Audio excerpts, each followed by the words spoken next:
Good morning. This is X-Pulse AI Morning Mix. It's Monday, March 16th, 2026. Today, NVIDIA kicks off GTC in San Jose, Micron expands high-bandwidth memory capacity in Taiwan, and Washington quietly rewrites the rules of the AI chip export game. I've got Orion here. Ready? Ready, let's do it. NVIDIA published its GTC 2026 Keynote details today, March 16th, on its official event page. Orion, what did they actually share, and what should listeners watch for? NVIDIA set the keynote for Monday, March 16th, from 11 a.m. to 1 p.m. Pacific, plus a GTC Live 2026 keynote pregame. It's positioned as the anchor of GTC, running March 16th to 19th in San Jose, centered on AI and accelerated computing.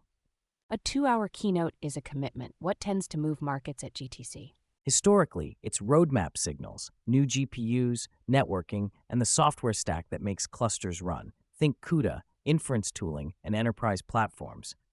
Even without a product list, the framing matters. NVIDIA is telling everyone this is where the platform story gets set. And the pregame, are we doing sports now, but for servers? Pretty much.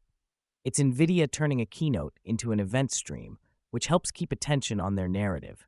When the industry's waiting on supply, performance per watt, and total system cost, whoever controls the story often controls the purchase orders.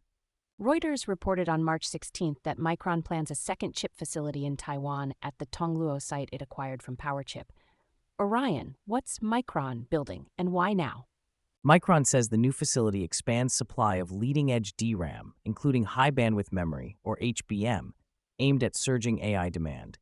The key detail is second facility at Tongluo. This is capacity planning for sustained demand, not a short-term bump.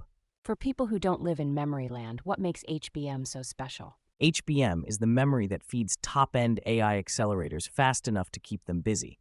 If GPUs are the engines, HBM is the fuel line.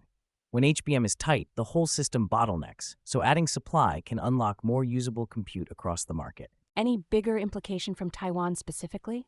Two things. First, it's a vote for Taiwan's manufacturing ecosystem, talent, suppliers, and logistics. Second, it highlights geographic concentration risk. Demand is global, but critical components still cluster in a few places, which keeps resilience and diversification on the board.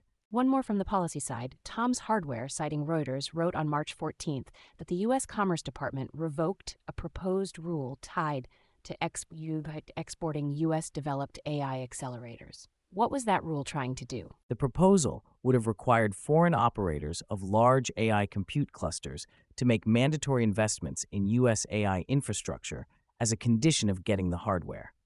Commerce pulled it back while saying it's still working on a new set of AI hardware export rules. So buyers outside the U.S. dodge a new surcharge for now? That's the practical read. It would have raised costs and complexity for buyers in regions like Asia, Europe, and the Middle East. Revoking it reduces immediate friction, but it also signals the rules are still in motion. Plan for uncertainty, not a settled framework. All right, that's the mix. NVIDIA sets the stage for GTC in San Jose, Micron expands HBM-focused memory capacity in Taiwan, and the U.S. pulls back a proposed export condition while it drafts new rules. Orion, what's the thread connecting all three? AI progress is getting governed by systems-level constraints, events that steer platform narratives, factories that decide what ships, and policies that decide where it can ship. The model race is real, but the bottlenecks are increasingly hardware and regulation. If this helped you calibrate your day, pass it to a coworker or friend who lives in their inbox and still wants to sound smart in meetings. I'm Iris. Thanks for listening to X-Pulse AI Morning Mix. See you tomorrow.